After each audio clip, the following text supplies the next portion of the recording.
الرجيم بسم الله الرحمن الرحيم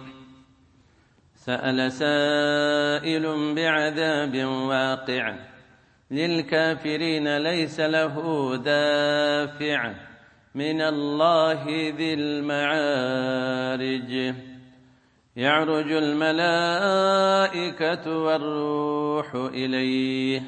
في يوم كان مقداره 50,000 سنة فاصبر صبرا جميلا إنه يرونه بعيدا ونراه قريبا صدق الله العلي العظيم. سورة المعارج دا سورة مبارك مكيدي. الله جل وعلا شانه پر رسول اکرم صلی الله علیه و آله وسلم باندې په مکه معظمه کې نازل کړی دی. دا سورت مبارک چې دی 43 آیات لري. ټول کلمې د دې سورت مبارک 224 کلمې پکښې کې دي 224 او ټول حروف د دې سورت مبارک 929 دانې حرف په دې سورت مبارک کې موجود دي.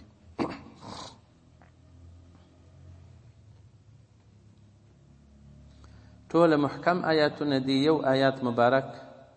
هغه په آیات سره د توري منسوخ شوی دی چې فذرهم یخوضوا ویلعبوا. دا آیات مبارک منسوخ دی په آیات سره د توري. او د دې آیات مبارک شان نزول مبارک هم داسې و چې الله جل جلاله کافرانو ته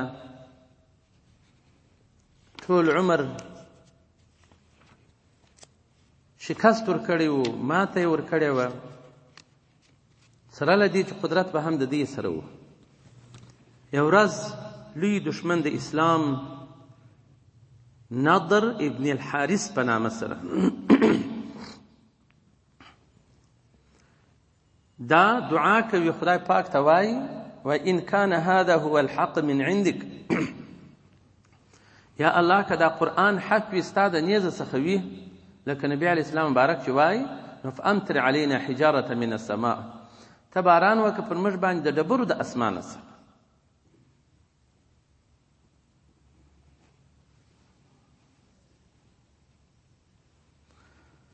نو هغه چې د باران د غضب د بدر په ورځ بیا پر نازل سو، دا خلک ټوله سره په خپله سزا ورسېدل. بسم الله الرحمن الرحیم والصلاة والسلام على رسول الله صلی الله علیه و آله وسلم. سأل سوال وکي سائل یو سوال کوونکی چې نظر دی بعذاب فعذاب سره واقع چې هغه به خامخا واقع کېږي پر دې باندې. نو بلا شک هم نسته پکښې کې چې هم به په دې دنیا عذاب راسي پر دې باندې چې هغه د بدر په ورځ رالی، هم به عذاب پر دې واقع سي په ورځ کې د قیامت.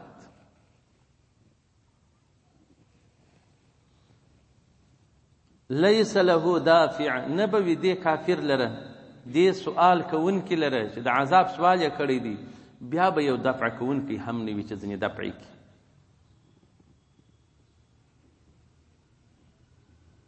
نو عذاب سأل بعذاب واقع من الله، د جانب د الله جل جلاله دی عذاب غواړي. ذي المعارج يعني الله جل جلاله هو لره چې داغه اسمان چې دی خاون د زینو دی.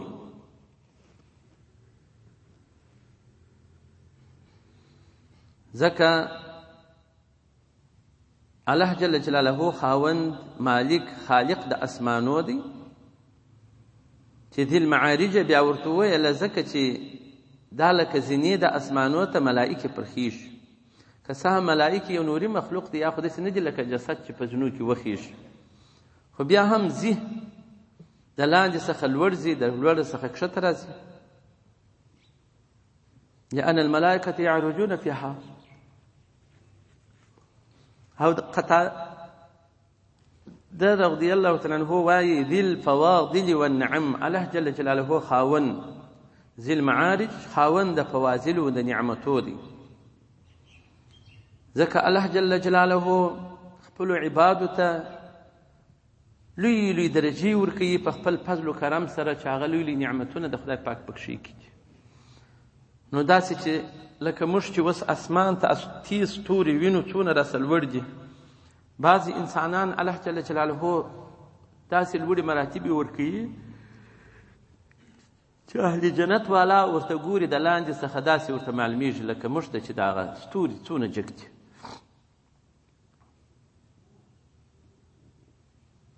نو الله جل جلاله خاوند اسمانو دی چې هغه اسمانونه خاوند زینو دي، په زینو کې خیږي، تعرج خیږي، یعرج خیږي، خطاب او غایب صيغه دواړو سره ویل کیږي. الملائکة ملائکه والروح جبرائیل علیه السلام الیه، و هغه ځای ته د امر چې راشوه کیږي د جانبه د الله جل جلاله، دی خیږي و تاکیږي. دا ټول ملک خو ټول عمر کیږي، مګر په خاص وخت کې به هم دی خیږي.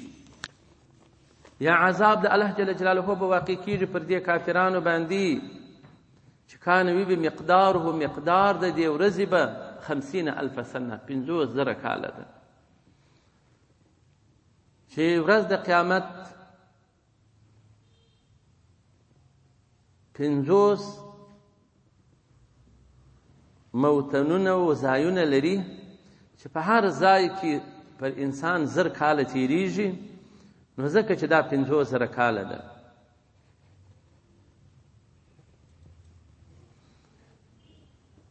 چې تی واخې د دنیا د کلو څخه. او بعض علما وایي که چیرې یو بشر وغواړي چې پورته دې سي، نو 50,000 کاله دی د دې مځکې څخه به در عرشه پورې به پورته کیږي که بشر اراده وکړي. ملائکه خو روحانیین دي، هغه خیږي په لږ زمانه کې.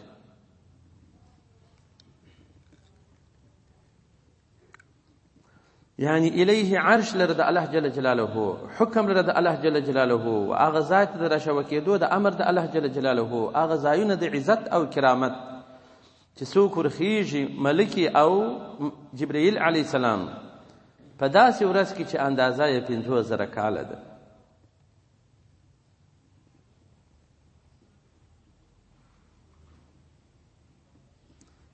او په سورة السجده کې بیا چې راځي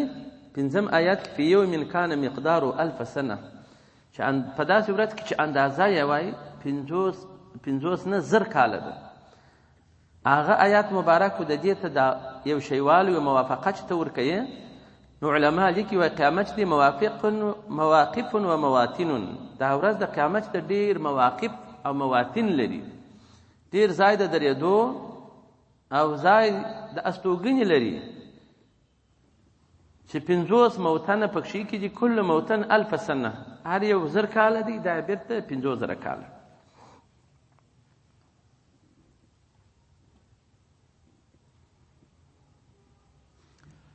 او دا چې دا دونه اوږده ورځ، دا دونه اوږده ورځ پر بدو خلکو باندې وایي ډېره اوږدېږي او اوږده ده.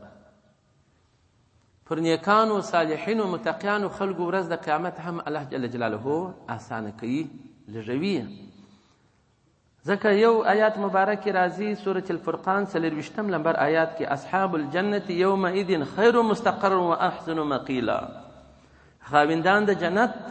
په دغه ورځ کې د قیامت به دوی ښه قرار لري او ډېره ښه قیلوله، یعنی د غرمې خوب لري. نو سره د دې سختې ورځې دوی ښه قرارګاه لري اصحاب الجنت، او ښه د غرمې خوب لري. نو خوب خو په ښه اطمینان سره کیږي. نو الله جل جلاله مؤمنان په اطمینان کې کوي په دغه ورځ کې هم. ځکه امام احمد او ابن جریر دواړو دا حدیث را نقل کړی دی. راوی ابي سعید الخدري رضی الله عنه دی، نبی علیه السلام مبارک ته وپر یو چا وویل یا رسول الله ما اطول هذا اليوم، دا څونه اوږده ورځ ده، دا ورځ د قیامت. نبی کریم صلی الله علیه وسلم په جواب کې وفرمایل والذي نفسي بيده، زما د قسم په هغه ذات سره چې زما نفس د په قدرت کې دی، انه لیخفف عن المؤمن، دا ورځ اسانه کیږي سپکیږي پر مؤمن باندې، حتی یکون اخف علیه من صلاة المکتوبه، چې سپکتره به وي پر ده باندې د فرضي لمانځه، یصلیها فی الدنیا، دا فرضي لمونځ موږ کوو خو هغه غټ فرضي لمونځ 4 رکعات دی، 4 رکعاته به نو چې ښه لمونځ موږ وکړو 10 دقیقې وخت نیسي، یعنی پر مؤمن مسلمان لکه 10 دقیقې بس دونه قدر الله جل جلاله راولي، در دغه الهام ورته اسانه کوي.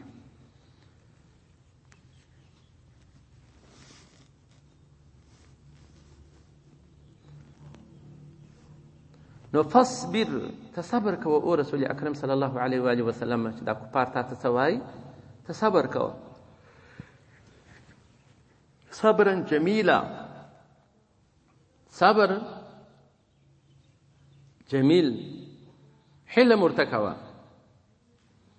شکوه مه کوه بې له یوه خدای پاک څخه بل چاته. ان په تحقیق سره هم دا کافران يرون ګڼي هو د عذاب الهي بعیدا لري، چې ولري به پر موږ عذاب راځي، ژر نه راځي. او نراه قریبا، موږ دا عذاب ډېر قریب وینو چې راځي به پر دې باندې. یوم په دغه ورځ کې د قیامت بیا چې دا ټول مخلوق هلاکیږي، ورځ د قیامت قائمیږي، تکون وي به السماء و اسمان کالمهل، لکه هغه سپین زر چې ویلي کې یا هغه تیل، بیا د تیلو هغه بیکاره پای چې خیري پاتې، اسمان به داسې ضعیف وي.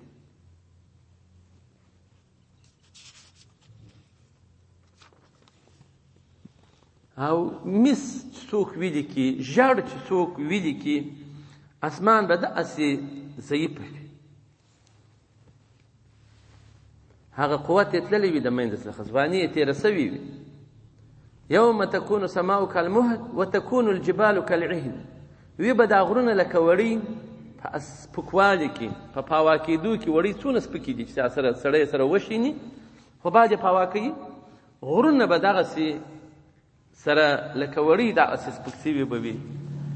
ولا یسألو حمیم حمیما، سوال به نه کوي یو دوست د بل دوست ته څخه، چې دی به په خپل حالات باندې داسې مصروفه وي، داسې به اخته وي چې یو دوست به بل دوست نسي لیدلی، او نه به سوال ځینې کوي ته چی کوې یا چی نه کوې. ځکه خدای پاک فرمایي یا ایها الناس اتقوا، ای خلکو وبېرېږئ ربکم د رب ستاسو څخه. بل آیات کریمه دی سورة لقمان کې 3 نمبر آیات کې، د خپل خدای وبېرېږئ، وخشه وبېرېږئ یوما د داسې ورځې څخه لا یجزي والد عن ولدي، چې دفع به نسي کولی یو پلار د خپل ولده څخه، ولا مولود هو جاز عن والده شیئا، نه زوی د خپل پلار څخه شی دفع کولی سي. ان وعد الله حق، وعده د الله جل وعلا حق ده په رښتیا سره. او د سورة فاتر 13 آیات مبارکه بیا خدای پاک فرمایي وان تدعو مثقلة الى حملها لا يحمل منه شيء، که ته یو څوک وبلې چې راسه زما سره نو کې دا پیټې بار که، ما د دنیا څخه خورا درانه پیټې د ګناهو راوړي دي،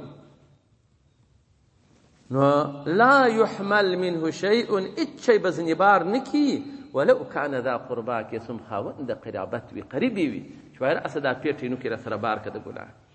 خو دا پیټې به نسي ورسره بارولی، که څوم قریب د دې وي. او بل آیات کریمه کې سورة المؤمنون 101 نمبر آیات کې خدای پاک فرمایي فاذا نفخ في الصور فلا انساب بینهم، چې پوسې په شپېلۍ کې بیا به نسب نه وي په منځ کې د دوی. یومئذ په دغه ورځ کې به نسب نه وي، ولا یتساءلون، دوی به یو د بل سوالونه هم نه سره کوي، لکه اوس چې په دې آیات مبارک کې تېر شو. خو یبصرونهم، سره ویني به سوال به نشي سره کولی، هر سړی به په خپل ځان باندې اخته وي چې لار د نجات ځان دپاره پیدا کړي. یود المجرم، بیا مجرم خوښه لري، تمنا او خواهش کوي، لو یفتدي، وایي لو په معنا سره د اندي، تمنا اند دې کوي، یفتدي دې فدیه وکړي من عذاب یومئذ، د عذاب څخه د دې ورځې،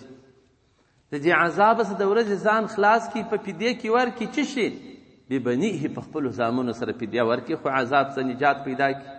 وصاحبتي، خپلې کوروالا سره فدیه ورکړي او نجات پیدا کړي. واخیه، خپل د ورور سره فدیه ورکړي نجات پیدا کړي. وفصیلتي، په خپل عشیره او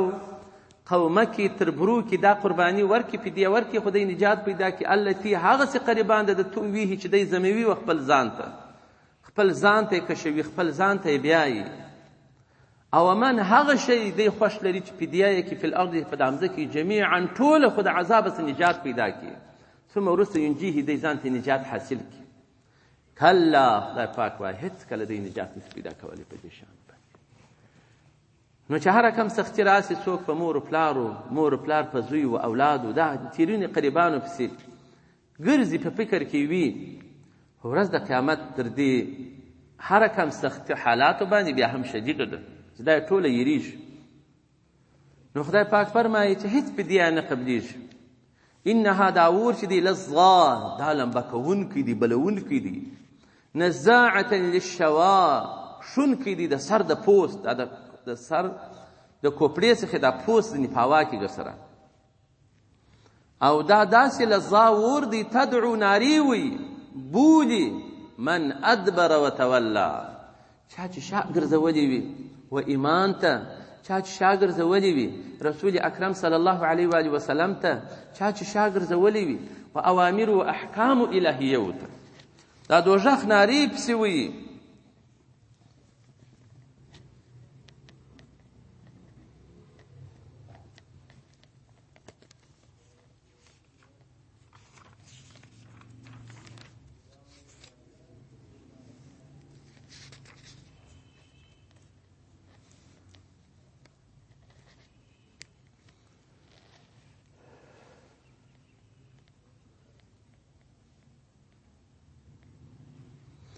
نو ځکه چې هر ځای دغه د حق څخه شا ګرځونکي، نه منونکي خلک وي، دوزخ نارې پسې وي، او پلانکی دلته راسي، تو هغه سړی چې قرآن ته شا ګرځول، تو هغه شی وي چې نبي علیه السلام مبارک ته شا ګرځول، تو هغه څوک چې د الله جل جلاله احکام دي نه پر ځای کوله، التفات یې نه ورته کوه. امام حسن بصري صاحب بیا ویلي دي، وایي چې کم وخت دوزخي، دغه دوزخیانو بد خلک، دوزخ داسې نارې پسې ورووي، یا ابن آدم، او زویه د ادم، سمعت وعید الله، تا اورېدل وعید الله، عذابونه د خدای پاک، دا در غوږ در تېرېدل. ثم اوعیت الدنیا، بیا تا په تجریانو کې دنیا اچول، بیا دنیا جمع کول، تا زکات نه ځنې ورکوئ، تا صدقات او خیراتونه نه ځنې ورکول، تا د بې وسه او بې کسه او یتیم او کونډو پر سر باندې لاس نه چیروي. دا چې اوس دغسې وفایي اوسي، دلته زموږ د جامع شاته یې کور دی، ولاکن سیلاب یې نوم دی، که چې د خدای ښه نوم لري، دغه یو سړی پیسې چې د خارجه دا نور افغانان چې کوم ځایو کې خیراتي ده ته یې ورکوي، د ده د اورو چې دا دی پر کورو ګرځي، ودونه خلکو ته ورکوي، دا مسکینانو، یتیمانو، فقراو ته، په حال یې ځان خبروي، د بل سړي نوم نه دی اورېدلی ګرسره. او حال دا چې هلته د خارج کې څوک دي، وایي ډېرې پیسې جمع کېږي، دلته منځونه کېږي، په جامعګانو کې خلک منځونه کوي، بیا علیحده خپل دفتر لري، هغه ځای کې دا مسلمانان چې یوه افغانۍ واچوي، هغه د هغه ځای پیسې دي، ډېرې پیسې ځینې جوړي په زرو انسانان. یعنې یو د جمعې لمونځ دا یو نفر یو پوښتنه کړې وه، موږ ستاسې شناخته وو، هلته په کاناډا کې وو، وایي 3 د جمعې لمونځونه کېږي، یو پلا پر 1 بجه کېږي، بیا پر 2 بجې کېږي، بل پر 3 بجې کېږي، د هره پلا په مسجد کې ځای نه وي، د باندې خلک ولاړ او په زرو انسانان. نو دوی داسې یو دغه لري، بیا دا خلک خیراتونه کوي، دا مسلمانان، بیا نو دوی د هغه ځای خلک بیا ملایان سره راټولوي، بیا دلته راجېږي. نو ډېرو انسانانو ته وایي روپۍ راځي، خو دوی تله پر تېروي یا لږ څه خیرات کوي، په خپلو تجریانو کې جمع کوي. نو دا دوزخ به ورته وایي چې وعیدونه د الله جل وعلا خبر وي. ثم اوعیت الدنیا، تا جمع کوله دنیا سره، هېڅ فکر نه اوس در سره د دې. نو موږ خدای دې اوس هغو مسلمانانو ته خیر ورکړي چې اوس هغه ټوله د هغه د مسلمانانو سره مرستې کوي. او در هغه ځای دلته خیر ډیر دی، خپل وطنداران یې دلي دي، محتاجان یې دلي دي چې هلته خیرات کوي چې دلته یې وکړي ښه دی، هلته ښه مسجدونه جوړوي چې دلته مسجد جوړ کړي ښه دی. موږ دا شان نه لرو، ډېر سره لاس وګریوان یو خلک ښه آباد مساجد نسته، آباد مدرسې نسته، علما راځي موت سبقان دي، نو هغه دونه ډېر کوشش نه یې خپل وس طاقت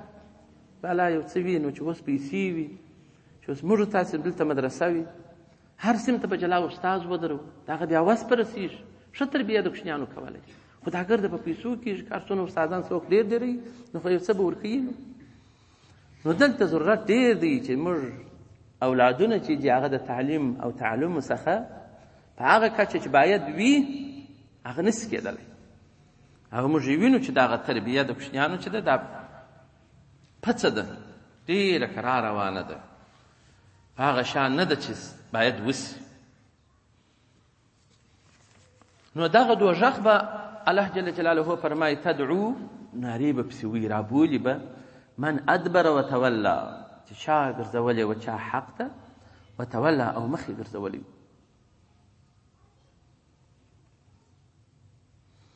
او نارې پسې وي چې یا کافر یا منافق دلته راسه. او بل روایت کې جلالین شریف راغلي دي وایي چې دا خزانه داره، هغه پیرداره ملکه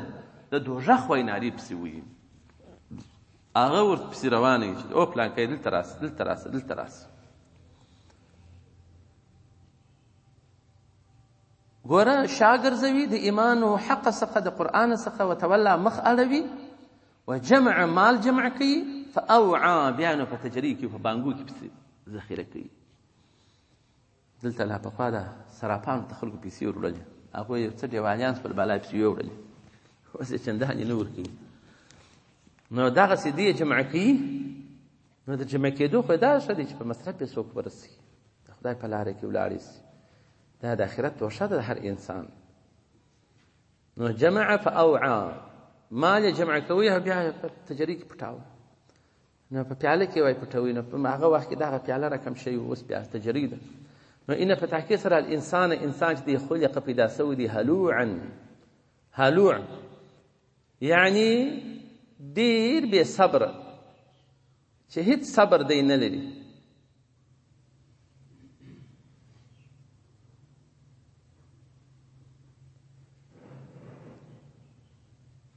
چې کم وخت انسان پیدا کېږي لا دی بې صبر وي، څنګه چې کوچنی بیا پیدا سي بس په بغار وشو شیدې غواړي، صبر نسي کولی. نو د وخت څخه دی داسې بې صبره دی، ژر غږ ځنې کېږي. اذا مسه الشر، چې کوم وخت بیا ورسېږي ده لره یو سختي یو شر، جزوعا بیا ډېر فریاد کوونکی وي،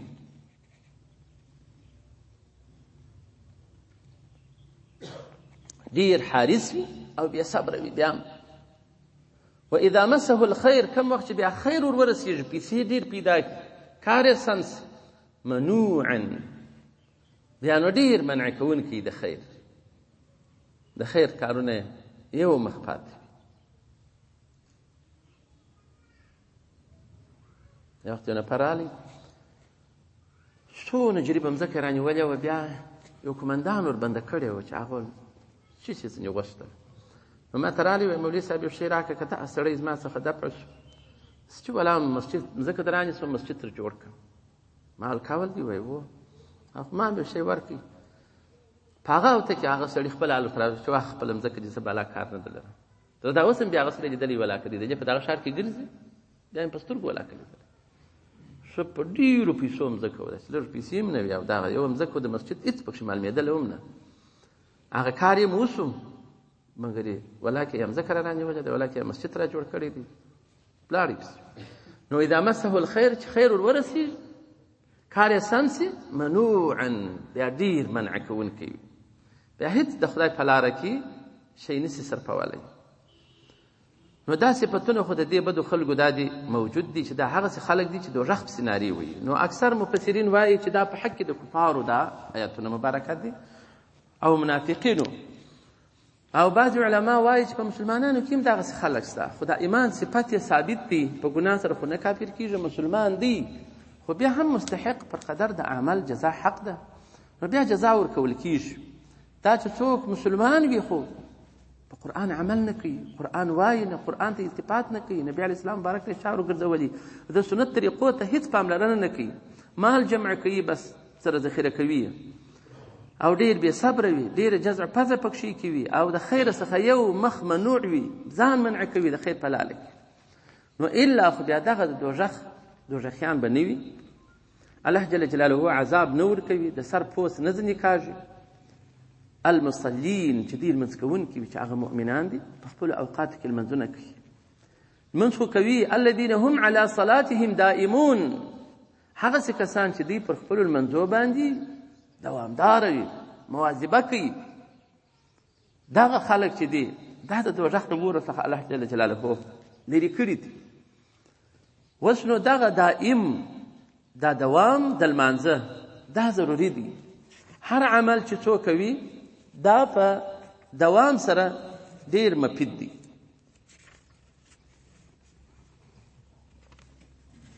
ځکه نبی کریم صلی الله علیه و آله وسلم فرمایلی دي چې خیر د اعمالو چې دی ادومها هغه دوامداره چې په دوام سره څوک عمل کوي دا خیر د اعمالو بل سوی دی وای و ان قل کسم لجوي خدای په دوام سره عبادت الله جل جلاله کوي دا ډیر ګټمن دی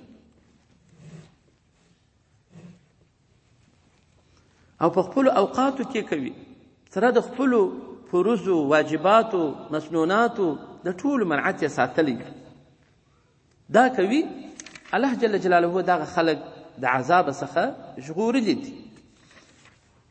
هغه په هغه صفتو کې نه دي چې امخ کې تیر شول د عذابو چې عذابونه الله جل جلاله ورکوي ځکه دا حدیث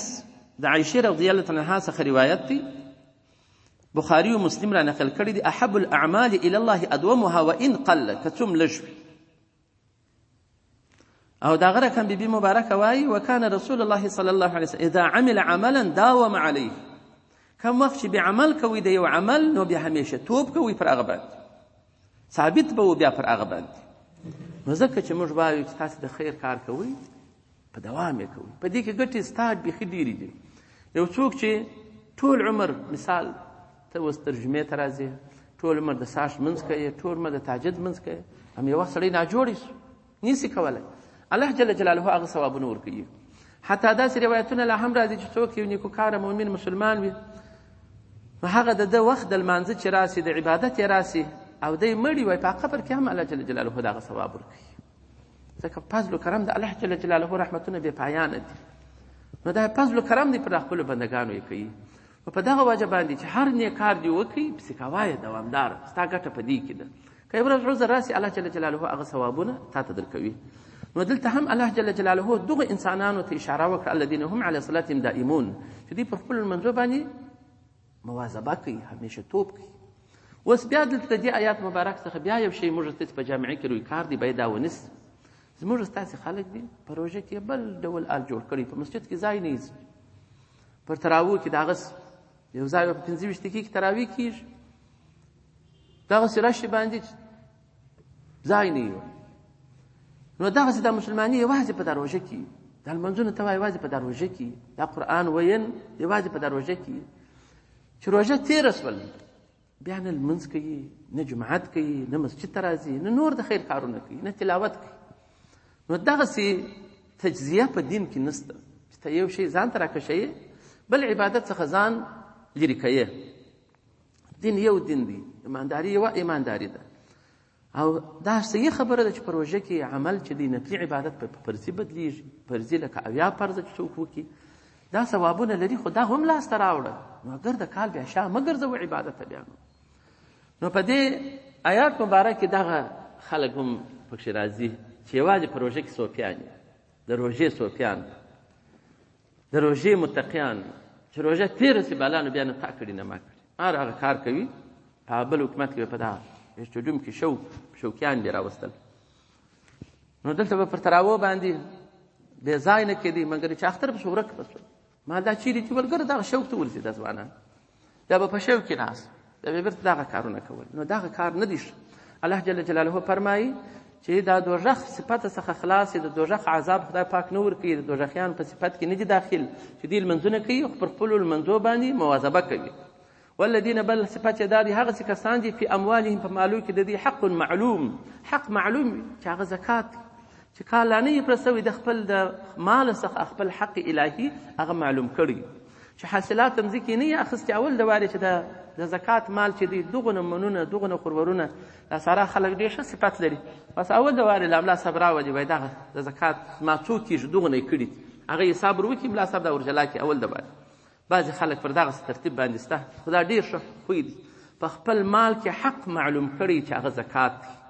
په خپل مال کې حق د مسکین او فقیر ما سیواله دې څخه چې وسیله رحمي ده چې هغه د خپلو دوستانو سره ده دا ورکوي خپلو دوستانو ته په دفتر کې باید کالیګان ورکړو خپل اولادو ته هر څوک ورکوي مثال موږ ستاسې خوندې دي عمګانې دي خالګانې دي دا وسیله رحمي د خپلو قریبانو سره پوښتنه پر وکړه ورسه کالي ور وکړه چې په وخت دې پرایي خرما دې په وسه پرایي ورسه وروړه دا خپل مال کې حق معلوم که د خپلو اقرباو مساکینو فقراو حقدارانو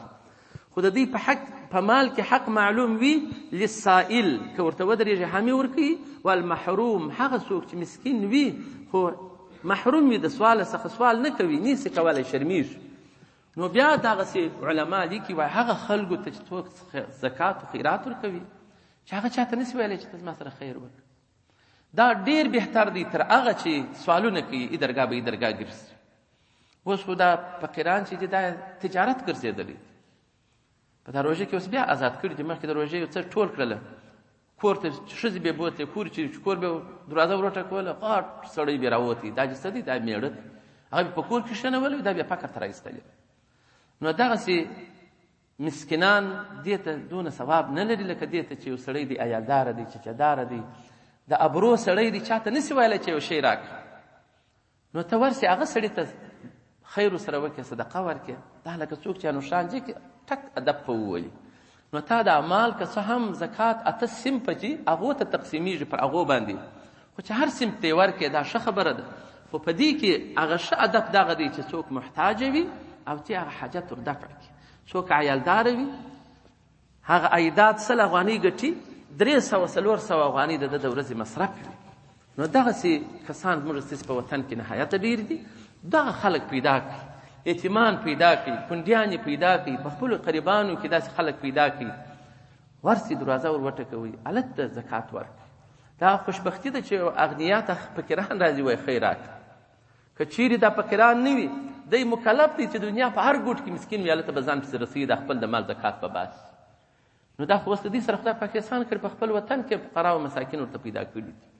دا چې هغه د ده څخه دا زکات قبول کړي دی به شکر د خدای پاک وایي چې د ده غاړې ور خلاصې کړلې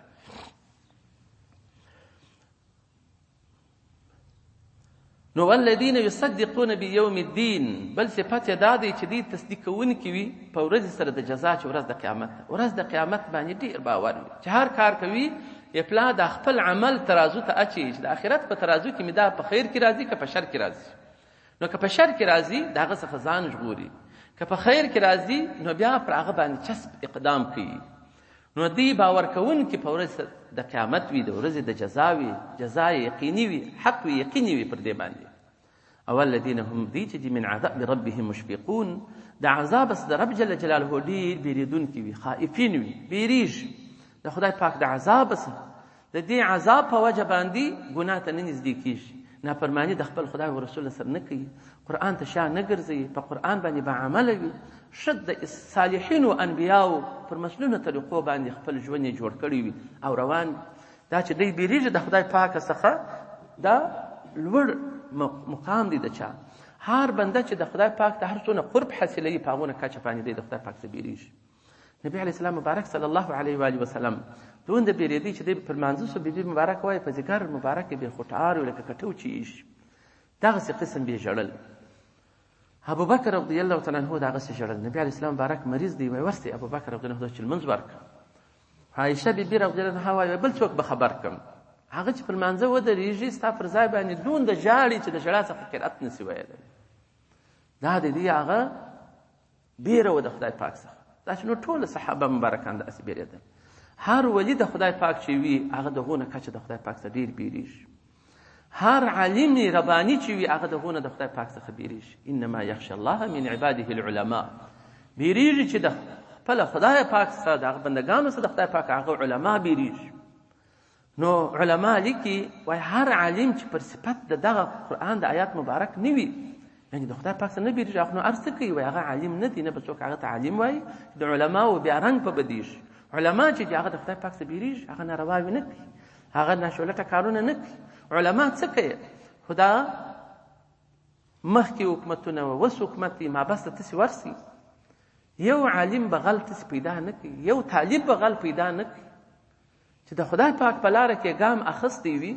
د علماو څخه تربیه اخیستی وي هغه نارواوې نه کوي هغه زناوې نه کوي هغه غلا نه کوي هغه سود نه خوري هغه د بل مسلمان حق په ناحقه نه تلفوي د بل بې ابرویي نه کوي د بل وینه نه تویي خو بیریږي د خدای پاک څخه نو دغسې په دې وجه باندې دا ښه صفت دی چې هر مسلمان باید د خپل خدای پاک څخه وبیریږي او دا خدای پاک د جنتیانو په صفتو کې دا ډېر اخیستی دی چې دوژخ ته نه ځي هغه خلک هغه دغه صفتونه لري یو صفت یې دا دی چې من عذاب ربهم مشفقون چې د عذاب څخه رب جل جلاله دی بیرونکي دي نو دا چې په دې دنیا څوک بیریږي حدیث شریف کې راځي خدای پاک فرمایي حدیث قدسی دی پر خپل بنده 2 امنین نه راولم چې په دې دنیا کې که زما بنده په امن و امان زندگی کول زما څخه نه بیرېدی په آخرت کې بیا زه وبیروم دا به هولناکه شیانو سره مخامخ کېږي او زما بنده که په دې دنیا زما څخه بیرېدي زما د عذابو څخه بیرېدي نو بیا زه په آخرت کې بیره نه پراولم 2 خوفۍ نه هم نه پراولم نبی علیه السلام مبارک صلی الله علیه وسلم یو حدیث دی تفسیر منیر هم راخستی دی ای بنی اسرائیلو کې یو سړی و نو دی مصرف پر خپل ځان باندې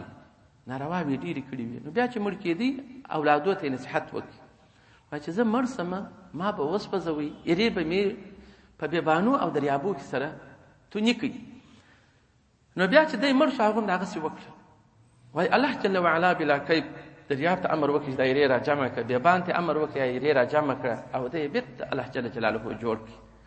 نو بیا یې ورته وویله چې تا ولې داسې غلط وصیت وکړي چې ما وسپځوئ زما ایرې داسې کړي نو بیا دوی ورته وایي چې یا رب مخافتک ستا د بیرې څخه خدای پاک ما داسې وصیت کړی که ما زه خدای پاک ما سره حساب و کتاب وکړي او په لاس ورلم داسې عذاب به راکړي چې هېڅ چا ته به نه جوړ کړي نو الله جل وعلا بلا کیف ته وفرمایي چې ته په دنیا کې په غیبو زما څخه دومره بیرېدلې چې تا داسې وصیت وکړي ځان دې ټکور ټکور کوي نو نن ورځ به بیا زه پر تا بیره رانولم زه ما بخښلی الله جل وعلا معافي ورته وکړي ویې بخښي نو د خدای پاک څخه چې څوک بیریږي دا ښه صفت دی دا د جنتي صفت دی نو بیره د خدای پاک بس په دغه شي کې سړي ته ثابتېږي چې 2 ملګري دي وایي درځه ګناه وکړو دی وایي زه نه درسره ځم انډیوال یې مجبوره کړي په هغه ګناه ته ولاړ چې دی ځینې راوګرځي ګناه ونه کړي ګناه نه کوي هره ګناه چې بل څوک درته وایي هر څوک چې درته وایي په ګناه کې تابعداري د چا نشته حتی ماینه د خپل میړه اتباع نشي کولی په ګناه کې او زوی د خپل پلار اتباع نشي کولی په ګناه کې لور د خپل مور اتباع نشي کولی په ګناه کې لا طاعة للمخلوق في معصية الخالق اطاعت د مخلوق نشته چې په هغه معصیت نافرماني د خدای پاک جل وعلا پکې نو ان عذاب ربهم غیر مأمون د عذاب سره د رب جل جلاله دی ځان په امان کې نه ګڼي دا ځان په اطمینان کې ځان په امان کې ګڼل دا خپل یو هلاکت دی کافران دا منافقین چې هغه په امن او امان کې او مؤمن مسلمان چې وایي یو خطا ځنې وسي په جهالت سره دون د وایي په عذاب لکه یو غر چې د ده پر سر وي اوس رالویږي داسې چې خدای پاک ته توبې باسي زارۍ کوي ننواتې او منافق چې ګناه وکړي په داسې حیات کې وایي لکه یو مچ چې پر ده کښېني بېرته په اواز هېڅ باکې وایي نه پکېږي دا صفت د منافق هغه صفت د مؤمن دی نو دوی ځان په امان کې د خدای پاک د عذاب څخه نه ګڼي چې د خدای پاک عذاب را باندې راسي نبي علیه السلام چې بعد د دوړې بس پجه لکه دا نن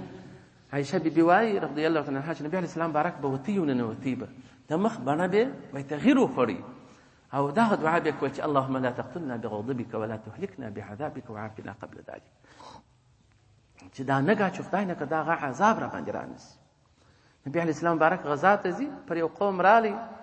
ان شاء الله غالبا چې صالح علیه السلام قومه وکړه، هود علیه السلام قومه و عادیان و، پر دې باندې تېرېدی. نو بیا ول مخ مبارک به پټ کړي، استغفار به وایه، در د عذاب در کلي به داسې چټک ووتې، په دلته به نه درېږي، لیر دې هلته ځای اوبه ویول، هلته به بیا درېږي. د دې وهمه څخه چې دا مغضوب ځای دی، د خدای پاک غضب پر سوی دی، چې خدای نه کړه پر موږ دا غضب رانیسي، پر د خدای پر رسول مؤمنانو خو نه راتلی، خو بیا هم د خپل ځان په امان کې نه ګڼي. داسې د خدای پاک د عذاب څخه بېرېدي، خدای پاک بېزاریو نه نواتې کړو. نو چې باران به ول شروع سو، نبي علیه السلام مبارک بڼه به ول باره سمه سول، دا دوړې و باد و تاله داسې ځینې بېرېدي. نو دغسې دا صفت د سوچه مؤمن دی چې د خدای پاک د عذاب څخه ځان په امان کې نه ګڼي. کم ګمراهان چې چیر سوي دي، فرعونیان چې چیر سوي دي، د اوس فرعونیان چې دي، هغه دغه صفت په ځان کې نه لري، د دې څه نه بیرېږي چې د خدای په غضب به راباندې اوس هلاک وسم. ډېر فرعونیان ګمراهان د دې زموږ په وطن کې نورو ځایو کې ملګري دغسې په عذاب خدای پاک ونیوله، سرنګون یې کړله، ولاړله په هغه ګمراهیو چټلیو بدبویي کې مړه سوله، خو بیا هم دې ځان په امان کې ګڼي، اوس هم نه بیرېږي د خدای پاک څخه. اول الذین بل صفت یې دا دی چې هم لفروجهم حافظون، دوی ساتونکي دي د خپلو عورتو د زنا او لواطتو محرماتو څخه، خپل عورتونه ساتي، نه زنا کوي نه لواطت کوي. که ښځه وي هم دا بدپیلي نه کوي، دا د جنتي ښځې صفت دی، او که نارینه وي هم دا عمل نه کوي، دا د جنتي نارینه صفت دی. عفت ټول انبیا علیهم السلام با عفت ته ټول صحابه چې په اسلام مشرفه سوي دي، بیا دا با عفته خلک ول چې د چا سبب هم دا زنا وسوه، دستي به نبي علیه السلام مبارک ته رالی، لکه ماعز رضی الله عنه په ما حد اسلام جاری کړ. اما نبي ټولې نسته دروازې خلاصې کړه چې هوا راسي. نبي علیه السلام مبارک ته بیا خپله ویل چې د آخرت د عذاب طاقت زه نه لرم، په دې دنیا پر ما حد جاری کړ. په ډبرو باندې نبي علیه السلام مبارک سنګسار کړی. نو دغسې نیکان خلک چې دي، اولیا د خدای چې دي، هغه ځان په عفت کې ساتي. نو خپل ځانونه به په عفت کې ساتو. بیا دا عفت په څو ډوله دی. یو خو دا ولا تقربوا الزنا، نزدېکت و زنا ته موږ خدای پاک د نزدېکت لا منع کړي یو. بل د لاس زنا چې لاس به نامحرم ځای ته نه ورلو، په غوږو به بدې خبرې د بدو ښځو زینتونه و شایستونه چې راته تعریفوي، دا هغه بد خلک د شاعرانو، ښه خلک یې نه شوم، هغه بد شاعران چې د ښځو اوصاف درته بیانوي، دا په خپلو غوږو مه اورئ، او په خپلو سترګو باندې نامحرمو ښځو ته مه ګورئ. فتاوای دیوبند کې وایي کومې ښځې ته چې کتل هغه پردي وي، ناروا وي، عکس ته یې کتل هم ناروا وي، عکس یې هم مه پرېږده، مه په کور کې عکسونه پرېږدئ، او مې په دا ټلیفونو کې پرېږدئ. نو دغه کتل ورته جایز نه دي، دا د سترګو زنا بیا بله کېږي. نو جنتیانو صفت دا دی چې دوی خپل ځانونه په عفت کې ساتي، دا چمونه نه کوي. او بل نن جامعه کې زموږ ستاسې لوی مسؤلیت مشرانو ته راجع دي، چې زموږ ستاسې د کورو مشرانو هم کار ځینې خراب دي. که مو ودونه سي، لباسونه مو د ښځو غیر شرعي وي، بل داسې وي چې په ودو کې مو پردي خلک، خپل خلک، نور خلک، دا ګرده ګاډ وړي نابسط ته ورځي د ښځو منځ ته، دا بد رواج دی. دا یو سلسله جوړول و زنا ته دي. هغه شی چې ګناه ته سړي توسل پکېږي، هغه شی هم حرام دی. دا کار څو ستا مور پر څنګ د سره ولاړه ده، ستا خور پر څنګ د سره ولاړه ده، مګر هاخوا ته بیا پردي ښځې، د هغه زینه د دې جوړېږي چې تا ته په بدپیلي باندې اخته سي، نو دا کار حرام دی. بل داسې دی چې موږ ستاسې په کورو کې د اکا زامن دي، ماما زامن دي، تربرونه دي، پلانکی دي، واغه دي، دا ګرد راځي په کورو کې، بیا پر سرخانو یو ځای سره کښېنو، نجونې وي، هغه ته ګوري، هغه ته ګوري. نبي علیه السلام مبارک فرمایلي چې نر ښځې به پردي سره یو ځای نیسي، مګر وثالثه شیطان، دریم به شیطان. نو هغه ته هم بدې اندېښنې ورچوي، ښځې ته هم باندې اندېښنې ورچوي، شیطان کافر سوی چې په یو لوی عذاب یې سره ګرفتاره کړي. نو دغسې دغه مشکلات راځي د مشرانو د خوا، دا کار خراب دی. نجلۍ و کوچنۍ پیدا سوی، مړی نه درلود، بیا دا سلسله چا سره ټینګه کړه، ولې د عمه کره به دا راتلل، بیا به د عمه د زوی سره پر مشتکل د بابا صاحب میلې ته موږ تللو په بل حکومت کې. اخر په دې شټکي سره رسولي د نجلۍ سالک پیدا شو، میړه نه تللو. خپل د عمه زوی دغسې پیلو. نو دا خو د مشران یې په خبر چې دا کار نه دی ښه، هغه هم نجلۍ ده، دا هم دا ولې داسې وکړو؟ د هغسې په چړو یې سره ولې مرګ ته سره درېدلي دي. په هغه انابسط کې هلک پټ شوی، بیا ارتباط سپین سري ورسره نیولی و، بیا هغه ټلیفون ورته راستولی و، د هغه څه په بدپیلي اخته شوي وه، بیا سره رسوا شوله چې په جنګو چړو باندې علما به راستړي شول چې نه سوی سره جوړولی. دا ګرده د دغه کیسو څخه دا فتنې جوړېږي. او بله لو آله د زنا نن عصر کې ښځې ته ټلیفون ورکول، دا هم بد عمل دی، ولې دا هم آله د دې ده. موږ وویله په تفسیر مظهري قاضي ثناء الله پنجپتي رحمت الله علیه چې زموږ د مذهب لوی عالم دی، په هغه تفسیر کې لیکلي دي وایي ښځې په لوړه بالخانه کې مه کښېنوئ او لیک لوست مور زده کوئ چې د دغه په وسیله دی بیا ارتباطات د فردي او نارینهو سره بسته کېږي جوړېږي. نو دغه ټلیفون آله د دې ده چې دی د پردو خلکو سره ارتباطات بسته کړي. نو په کور کې ټلیفون باید سړی پرې نه ږدي. وکن علی الحذر علی اتقاکن، چې پرهیزګاره ښځه وي د هغه څخه پر بیره باندې ووسېږه.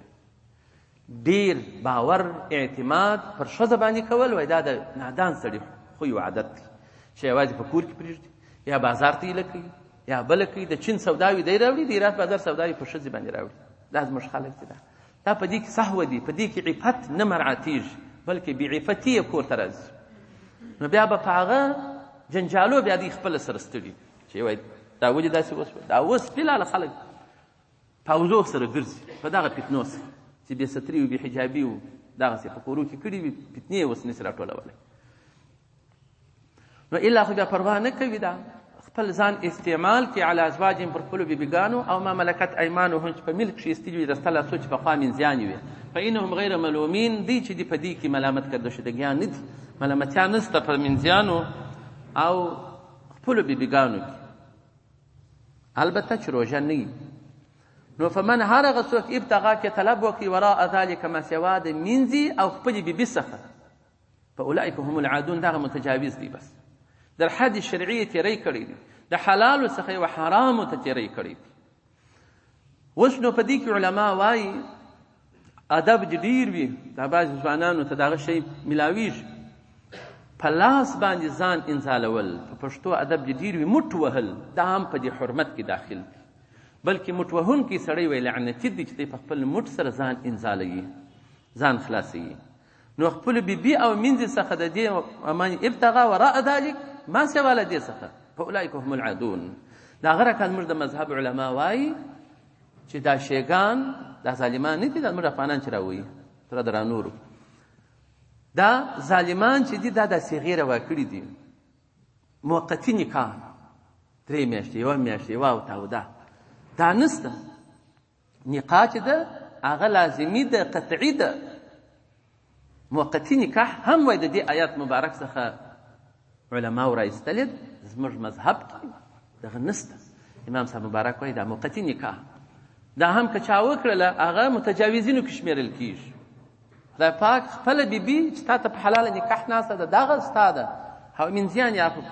وسطنه دغه ستا دي. و اخوا ته حق نه لري چې په بل ځای کې خپل شهوت ته حاصل کړي. که دې چیرې وکړي ته به متجاوز یې د حلالو څخه و حرامو ته. او الذین بل صفت جنتیانو هم لاماناتهم امانتو لره و عهدهم خپلو وعدو لره راعون، ډېر ساتونکي وي، حفاظتګران وي، د امانت خپل سړي ته رسوي. منافق هغه دی چې وایي ته ته امین وګڼې یو شی ورکړې، خانه دی، خیانت پکښې کوي. او سوچه مؤمن جنتي صفت دا دی چې هر څونه عمر تیر سي ستا د سره امانت وي، ستا امانت تر ساتي، په امانت کې خیانت نه کوي. دا امانتونه که د بندګانو ترمنځ وي په هغه کې به خیانت نه کوي. او بل الله جل وعلا ستر امانت موږ ته اول دا روح او ژوند را کړی دی، حیات را کړی، دا امانت دی موږ سره، د دې دپاره را کړی چې موږ ته د جل جلاله بندګي به پکوو. کوم چیرې د خپل ژوند په عبثیاتو چټیاتو کې راسولاړي، اما لا یعنی شانو کې راسولاړي. په جروژې کې د خلکو ته د علما په تحیر کې پاتې وي، هلته بانډار یو ساعت ولاړ دی و د بل سره ګډ وي، په یوه ساعت کې 3-4 سفاري وظیفه کېږي. سړي تجارت شروع وي، کاروبار یې شروع وي او څوک بیده وي ورته، پر دې خلک د لیوني ګمان کوي. نو په دې میاشت کې ته څنګه بانډار کوې؟ کله کله یو څوک راسي حجرې ته، یوه خبره یې بارونه راسره کښېني، دونه راباندې بوج سي، دونه راباندې تکلیف سي چې وروره زه د بانډار وخت نه لرم، مطلب زه خپل یو کتاب ګورم، مطالعه کوم، یو وظیفه به وکړم، ولې مې وخت راضایع کوي؟ او د دې عادت چې د بانډارونه ونادورې راتېر شو، ما ښه د مولوي صاحب سره به مې یو ګړی مجلس وکړ. روژه کې د مجلس وخت نشته، هېڅ وخت مه ورکوئ د چا ته، بس یوازې په ذکر کوئ، خپل تلاوت کوئ، علم دین زده کوئ، قرآن تفسیر ګورئ، بس دغه ژوند دی. دغه باره دی خوب هم په عبادت کې دی، ویښته هم په عبادت کې دی، هغه چې په عبادت اخته خو هېڅ. نو امانت د خپل ژوند به خدای پاک ته سړی هغه چې د خدای په لاره کې شهید سي، د هغه ولې لوړ مقام دی. یو شی په نکته پکښې دا ده چې خدای پاک ته د ژوند و حیات ورکړی و، د بېرته د هغه سوچه خپل خدای پاک ته ورکړي. نو ځکه چې د خدای په لاره کې دا ژوند دی ورکړي، خدای پاک یو معنوي اصلي ژوند ورکړي چې هغه بیا نه مړ کېږي. چې خدای پاک فرمایي ولا تقولوا لمن یقتل فی سبیل الله اموات، مه وایاست هغه خلکو چې د خدای په لاره کې دی قتل سي، اموات مړي مه ورته وایاست، بل احیاء دي ژوندي دي، اصلي ژوند خدای پاک ورکړي، ولکن لا تشعرون، تاسې شعور نه پر لري. نو د هغه ژوند په مقابل کې چې امانت د خپل خدای پاک ته بېرته ور وسپارئ، نو الله جل جلاله اصلي ژوند بیا ورکړي. نو داسې اولیا د خدای پاک، انبیا د خدای پاک دا هم نه مړه کېږي، دا ټوله دغسې معنوي ژوند خدای پاک ورکړی دی. دا لري دا سلفیانو چې ځانونه ښکاره کړله، اوله مسله یې دا رامابینځته کړله، په یو مدرسه کې په ملتان کې وویله چې انبیا د خدای چې دا ټوله مړه دي، مړه یې قیاس کړل. نو بیا زموږ د علماو د مذهب د علماو سره دا وصول، اوله مسله پر دغه باندې چې انبیا د خدای پاک ژوندي دي، ځکه زموږ نبي مبارک بیبیګانې څوک نسي په نکاح کولی، نو چې مړ شي خو هغه نکاح دغه کېږي، د شهید ښځه لا هغه دی بل چا ته کښېنول کېږي، د نبي دا نه کېږي. نو د انبیاو ژوند چې دی هغه په طریق اولا په ډېر آیاتو سره ثابت دی، په ډېرو احادیثو مبارکو سره. نو دغه د ژوند خپل اصلي ژوند چې خدای پاک تا ته درکړی د خدای په لاره کې مصرف کړي، نو دغه سړي خپل امانت ادا کړي، کم شی په ده پسې باره نه وي چې وایي راوړه دا شی دې پاته دی. او که چې دلته مثال اوس موږ ژوند کوو، دوزخ ملکه چې راشي، دوزخ څخه خلک پورته کوي، اول د وارې هغه پورته کوي، وایي رزق و ډوډۍ و حیات د خدای پاک استعمالاوه او بندګي دې د بل کول، دغه کسان اول پورته کوي، په جهنم یې چخ. نو موږ ته دا رب جل وعلا د هر څه هستۍ راکړي دي، د ده دپاره به ټوله مصرفوو، که مصرف نه سي دا سړی تاواني دي، الله جل وعلا حساب ورسره کوي. من مثقال ذرة خیر یره، مثقال ذرة شر یره، دا ولې را سره کوي؟ خو داسې خدای پاک موږ ته راکړي دي، دا دپاره د دې چې زما بندګي وکړه. وما خلقت الجن والانس الا ليعبدون، ما نه دي پیدا کړي انسانانو مګر د عبادت خپل دپاره پیدا کړي. بل ځای کې خدای پاک فرمایي افحسبتم انما خلقناکم عبثا، تاسې ګمان کوئ چې ما تاسې پیدا کړي یاست عبث په دې مځکه کې، وانکم الینا لا ترجعون، تاسې موږ ته رجوع نه کوئ بلکې خو رجوع کوئ، عبث مې پیدا کړي نه یاست، د یو ډېر عمده کار دپاره الله جل وعلا تاسې پیدا کړي یاست چې هغه بندګي د الله جل جلاله ده او پېژندګلوي د خپل خالق و مالک ده. نو علما لیکي وایي د سپي مه بتر کېږي، سپی هم خپل بادار پېژني، د بادار د درباره څخه نه ځي، د یې کشي کې هغه بیا هم د یې وي. ته خپل خدای پاک مه یېروه، خپل خدای پاک اوامر پر ځای کړه، بندګي یې وکړه، په صحیح معنا یې وکړه. نو دا خپل ژوند دا زموږ سره امانت دی. نو د جنتیانو صفت دا دی چې امانتونه یې پر ځای کړي وي. وعهدهم، وعدې چې د یو چا سره چې وعده وکړه وعده خلافي به بیا نه کړي، د دې محافظه کاره وي جنتیان خلک. نو که دا صفت نه و در پکښې کړي نو خو جنتي صفت نه سره پکښې کړي. د منافق خو یې دا دی چې وعده شکني کړي او ټول عمر چې کفارو نبي علیه السلام مبارک سره معاهده امضا کړې ده، درواغ یې ویلي دي، مخالفت یې کړې ده خپلې وعدې په هغه وخت کې. نو نن عصر کې خو بالکل کفار زموږ سره چې کومې وعدې کوي ټوله په درواغو دي، چې چا زړه ته واچولې هغه وایي نادان دي، د کفارو وعده د درواغو ده، د دې هر څه هغه دوستي یې په درواغو ده. اوس هغه مسلمانان هم داسې منافقین دغسې سوي دي لکه هغه زموږ همسایګان وګوره، وایي موږ سره دوستان په خوله راته وایي موږ مسلمانان، او بیا زموږ مسلمانان چې په لاس ورسي لکه ازمري ته چې یو ښکار په لاس ورسي دغه سره کم یې خوري، داسې یې باک نه راځي. نو دا که مثال زه غږ ونه کړم دغه مخلوق خو خو الله جل وعلا لري، دا خو د خدای پاک مخلوق دی. دا انسانانو ته خو الله جل جلاله ژوند ورکوي، ډوډۍ ورکوي، روح یې ورکړی دی، صحت ورکوي، هر څه ورکوي، او دی راولاړېږي وژني. که زه وس نه لرم خو رب جل وعلا مې قادر ذات. نو دا خلک به بیا ویني دا زموږ همسایهګان په والله موږ په ستړي وي د دوی په هغه غمو، په هغه عذابونو چې خدای پاک دوی ته ورکوي، موږ به لا په ستړي شو. پسې ګوري هر څوک چې پیران سوی دی هغه خدای پاک نه دی پرېږدي. بیا نو ظلم وایي د کفر سره باچي دا بقا پیدا کولی شي، د ظلم سره نسي بقا پیدا کولی. نو موږ همسایهګان چې دي په نامه مسلمانان در اشد کفار و ظالمان دي، موږ پر مؤمنانو باندې سخت ظلم کوي. دا اوس بله شپه څونه مسلمانان په دې روژه باندې کوټ کور کړل. دا نو ته ورس د هغو پر زړه باندې هغه غم چې ورسېدلی دی، د هغه د کور یو سړی ځان جوړ کړ چې بیا به د سړي څه حال، سړی لیونی کېږي په داسې عذاب اخته کې د خدای مخلوق. نو بیا به د خدای پاک حضور ته دا خلک ورسي. نو دا وعدې د دې خلکو نه دي، دا منافقین دي. د منافق وعده نه وي. والذین هم بشهاداتهم قائمون، په خپلو شاهدي باندې چې شاهدي یو شی لیدلی وي سده هغه شاهدي ادا کوي، په درواغو بیا شاهدي نه ادا کوي. والذین هم على صلاتهم يحافظون، دي چې دي پر خپلو لمنځو باندې محافظه کار. بیا تکرارا ذکر شو لمونځ، ځکه چې لمونځ دي اهم عبادت دی. هلته دائمون و دلته یحافظون، دي په خپلو اوقاتو کې سره د ټولو خپلو حقوق ادا کوي. اولئک فی جنات مکرمون، دي به په جنتو کې ډیر معزز وي، ډیر اکرام به د دوی کول کېږي د جانبه د الله جل وعلا. نو الله جل وعلا دې مو په صفت د جنتیانو جوړ کړي. خدای پاک مو دوزخ د وره وساتي. وما علينا الا البلاغ المبين. الحمد لله رب العالمين والعاقبة للمتقين. من الشيطان الرجيم. بسم الله الرحمن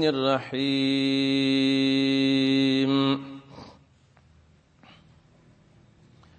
فما للذين كفروا قبلك مهطعين عن اليمين وعن الشمال عزين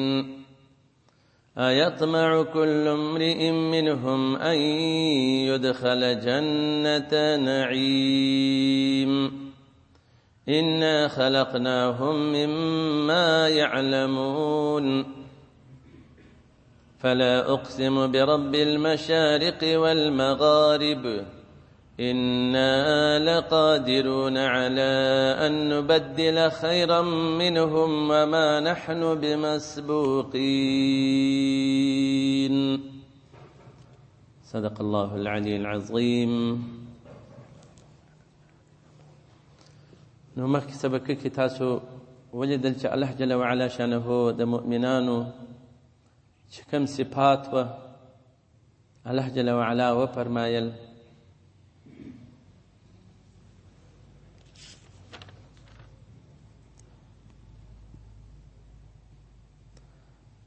اول د جنتی خلقو صفت دا دی چې دی دائم المنځونه کوي، په دوام سره کوي، بل په حق کې د دې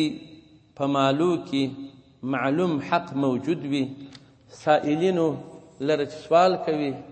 محرومینو لره چې سوال نه کوي د هغسې ناست وي. دوی دواړو خلکو ته روپۍ ورکوي،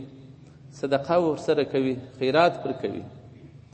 او ورځ د قیامت تصدیق کوي، باور یې وي چې الله جل جلاله پر نیکو اعمالو ثواب را کوي او د بدو اعمالو جزا را کوي، او د عذاب څخه د رب جل جلاله بیرونکي وي، بیریږي، او د عذابو څخه ځان په امان نه ګڼي، او خپل عورتونه په حفاظت و عفت کې ساتي، او امانتونه خپل حقدار ته رسوي، په امانت کې خیانت نه کوي، پر وعده باندې وفایي کوي، او شاهدی چې څنګه د اخستې د هغسې ادا کوي، زیادت او تنقیص نه پکښې کوي، او دوی پر خپلو لمنځو باندې په خپلو اوقاتو کې سره د ټولو خپلو حقوقو ادا کوونکي وي. نو دا خلک چې الله جل جلاله جنت ته داخلوي، دوی به ډېر معزز او په اکرام کې الله جل جلاله دغه بندگان په جنتو کې چې دا د مؤمنانو صفات دي، چې هغه مؤمنان چې هغه جنتیان دي، خدای پاک وایي دوی به په جنت کې ډېر به په عزت کې وي.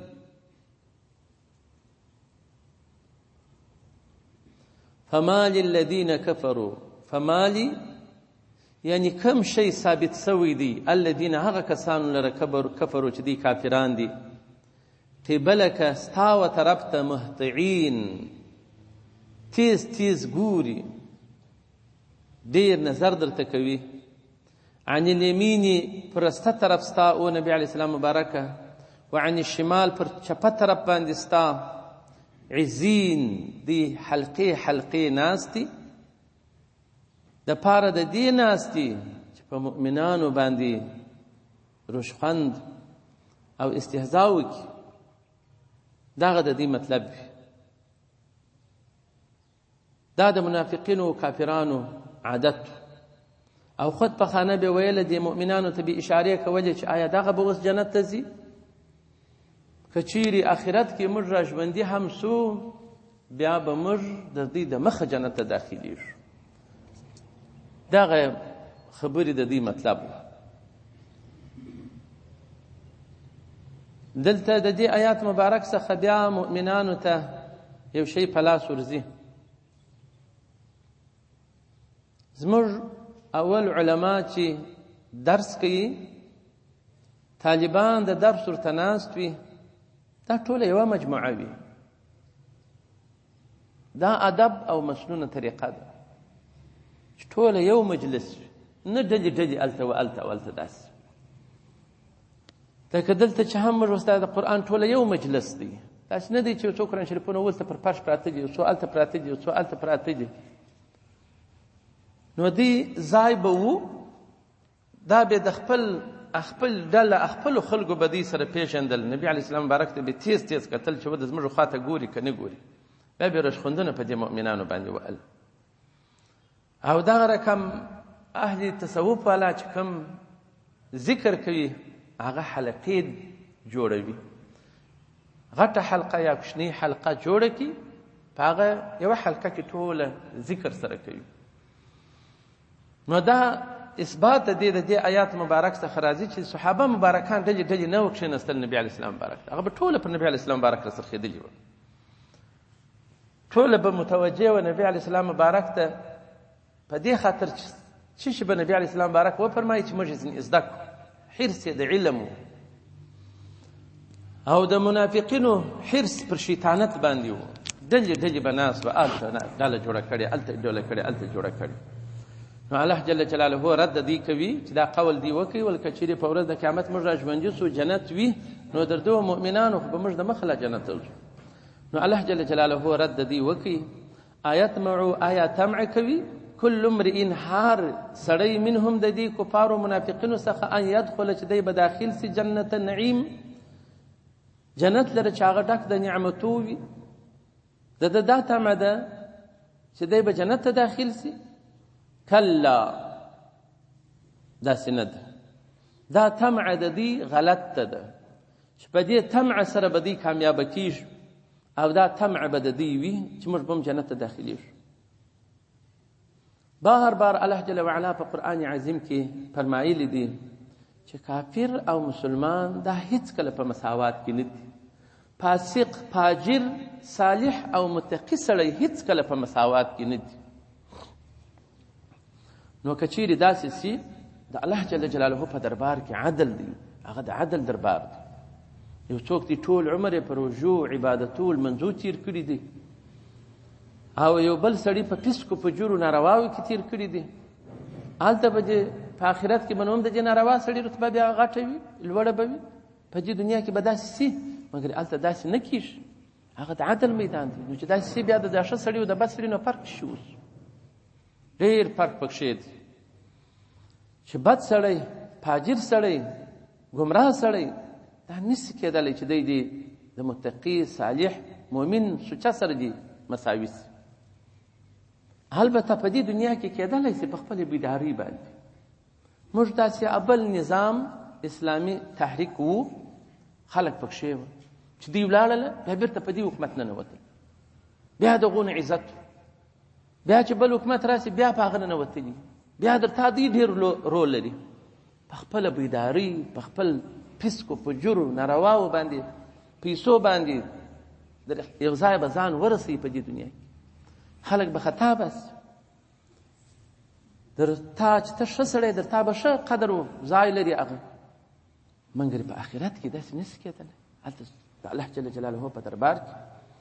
داسې نشته چې دی به بد فاسق فاجر ټول عمر به په فسقو فجورو تېر کړی وي او په آخرت کې به دی په جنت کې د تا د مخه ناست وي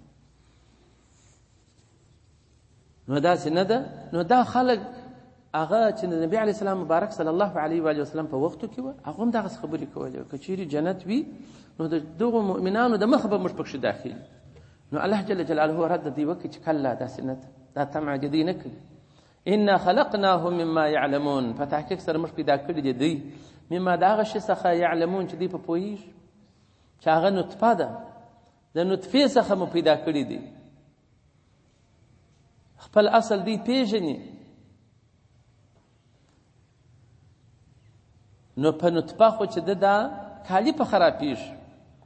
دی پر خپل نجاست پاتې دي انسان د نطفې څخه جوړ دی نطفه نجسه ده خو البته دا انسان شرف پیدا کوي پاکیزه‌توب پیدا کوي هغه وخت چې دی ایماندار با تقوا سړی وي ایمان راوړي دا خپل طیبتوب پاکتوب وساتي او که چیرې سړی د کفر او بدرنګۍ پر غلطه لار ولاړ وي نو خپل اصل نجاست بېرته را برسېره کوي ټوله نجس دي انما المشرکون نجس هغه نجس دي پر خپل اصلیت تو پاکی دی نه پاتېږي او نه ځان پاک کړي دي چې اول د وارې الله جل جلاله دی نطفه ګرځولې وي او بیا وینه سي او بیا ژولې غوښه سي د دې څخه الله جل جلاله د جسد پیدا کړی دی نو دی پر هغه نجاست پاتې دی عالم قدس هغه د چټلي سره مناسب نه دي نو بد خلک د ښه ځای سره مناسب نه دي الخبيثات للخبيثين خبيث کارونه خباثت دا ټول د خبيثو خلقو په برخه وي والطيبات للطيبين پاکیزه کارونه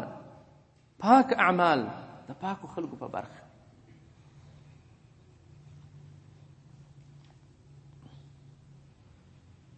نو څوک چې کامل ایمان ونه لري برسیره پر دې اطاعت او تقوا ونه لري نو دی وهغه اخلاق او ملکیت ته نسي رسېدلی حتی دی استعداد دخول نه لري و پاکو ځایو ته هر ځای ته چې څوک داخلیږي په دې دنیا کې د هغه څه استعداد غوښتونکی دی غواړي چې ته دې سرای ته داخلیږي د دغه سرای استعداد به لرې چې په دې سرای کې ادب پکار دی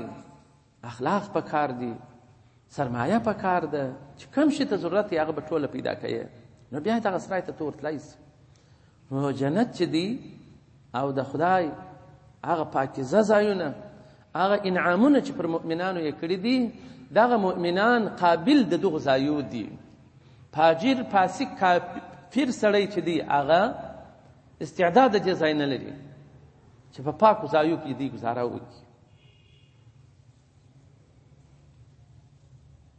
نو فلا اقسم علماء لیکي چې لا زائد دی الله جل جلاله فرمای فاقسم زموږ د قسم وي برب المشارق والمغارب فرب سره په پرورش د هند سره د مشارق شرق تا خو نو علماء لیکي وای هر ورځ چې دی د لمر په جلا جلا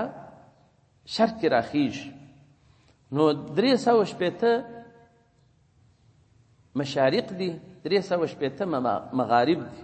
دا هغه هر ورځ جلا سړک دی د لمر په جلا سړک کې دی روان دي کله دلته لمر راخیږي داسې لویږي کله پر مابین د دنیا وي کله بیا اوغه سر ته ولاړ سي نو دا هر ورځ جلا شروق دي جلا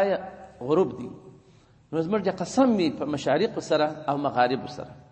او بعض علما وایي چې غټ غټ ستوري سته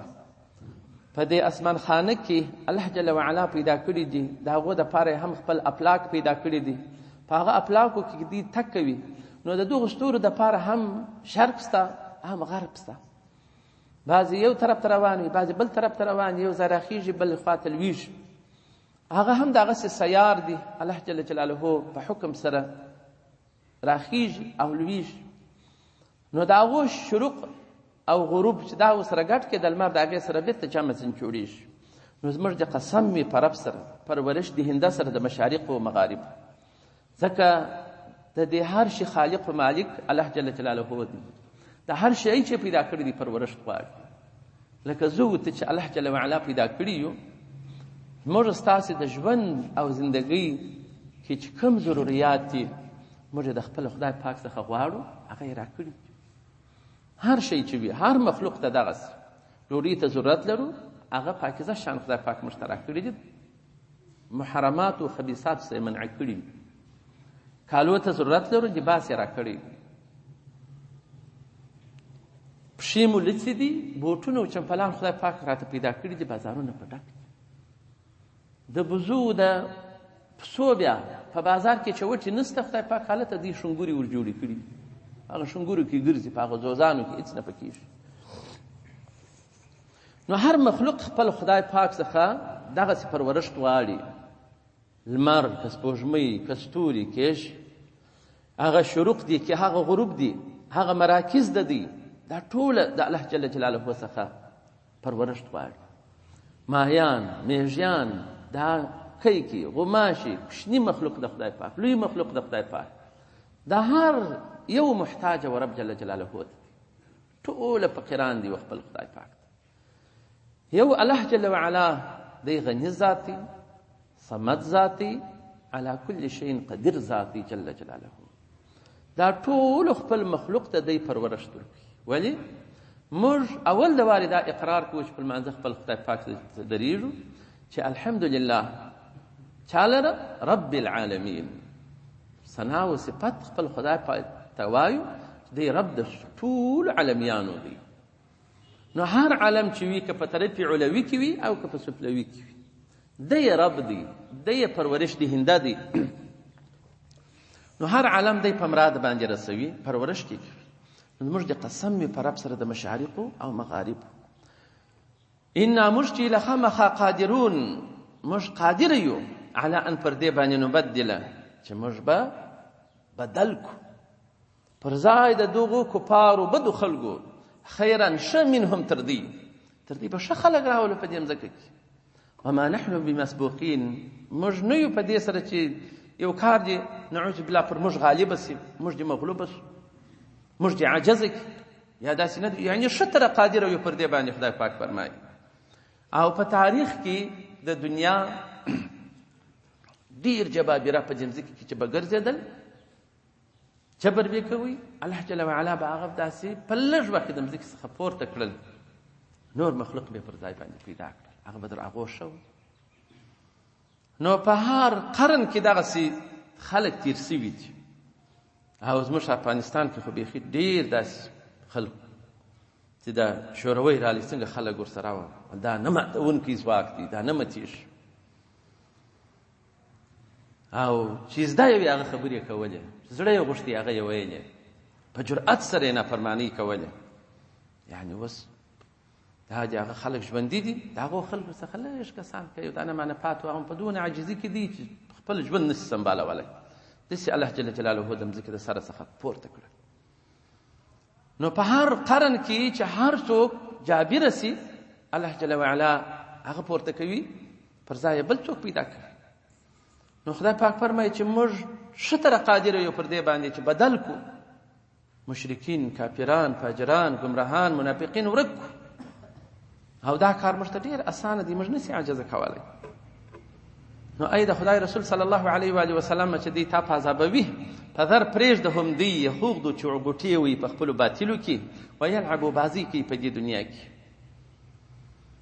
دی خو بازي کوي، غوټې وي د دنیا د سر کفار، منافقین، بد خلک. تاسې وینئ چې نن ورځې د بازیو مرکز افغانستان ګرځېدلی دی، په نامه مسلمانان چې نوم د اسلام پر پروت اسلامي ملک دی،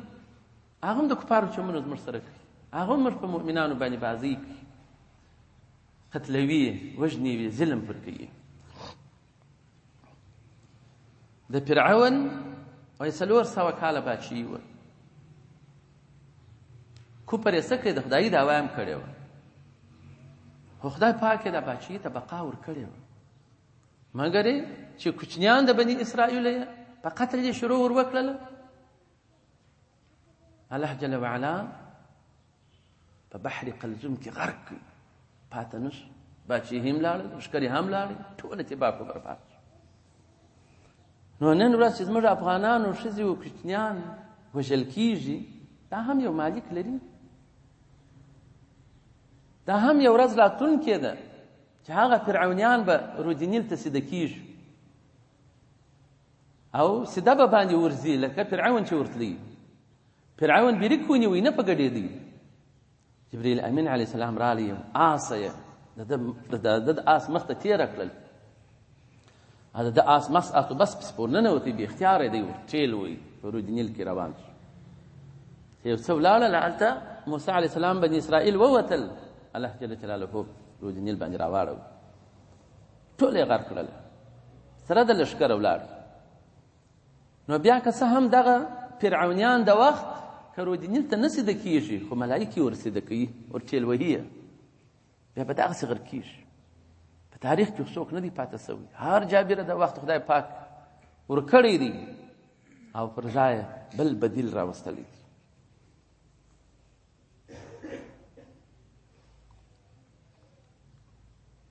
نو فذرته پرېږده هم دی دغه کسان یخوضو چې غوټې وي په دې باطلو کې په دې دنیا کې د دې ځان ښه عوج ته رسوي ښه سلاوي ښه تیاري و بمان دې راته جوړوي را باندې راغورځوي دي او دوی دې بازۍ کوي په دې دنیا کې حتی یلاقوا یومهم الذي یوعدون تر هغه وخته پورې به دوی د هغه بازۍ لهب و لعب کې اخته وي چې دوی ملاقي کېږي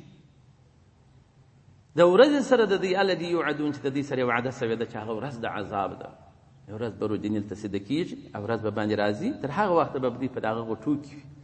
او د دې خلکو چې دا مسلمانان وي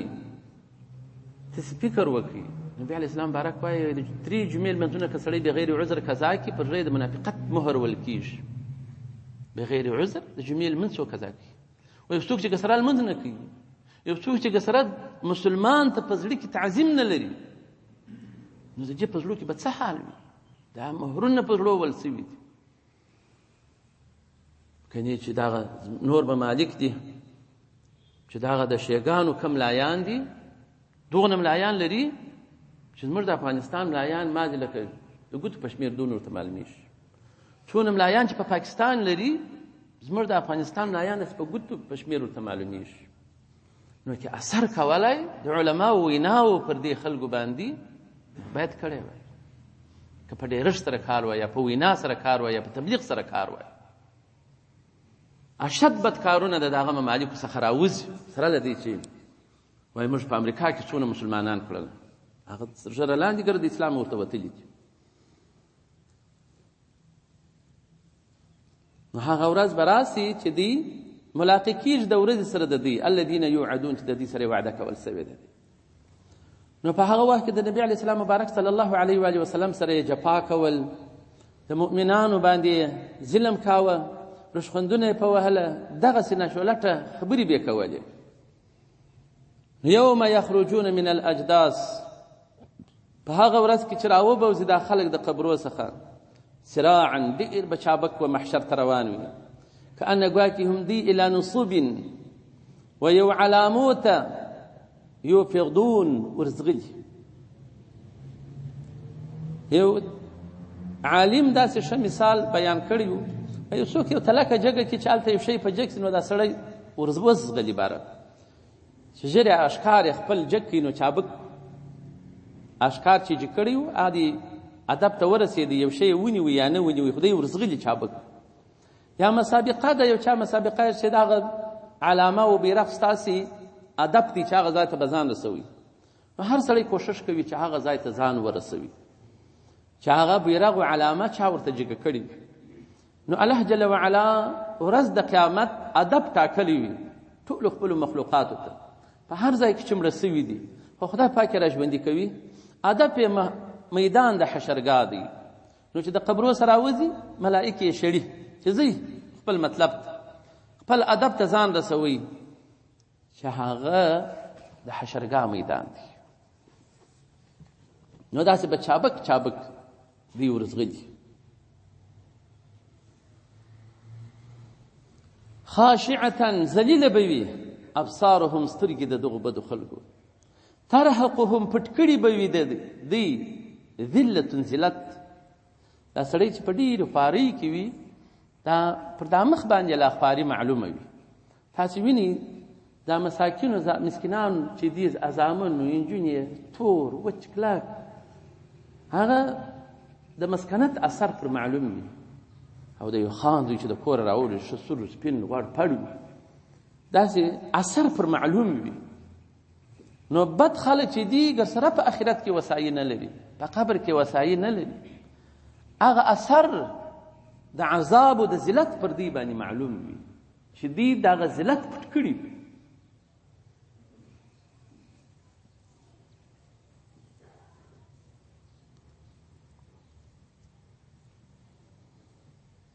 نو چې په دنیا کې څوک وایلویي او تکبر کوي، په ورځ کې د قیامت به لکه میږی دغونه راپورته کېږي، د خلکو د پښو به لاندې کېږي. په دې دنیا کې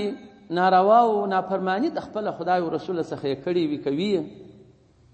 په ورځ کې د قیامت دی مستحق د عذاب دی او دې ته به جزا ورکول کېږي.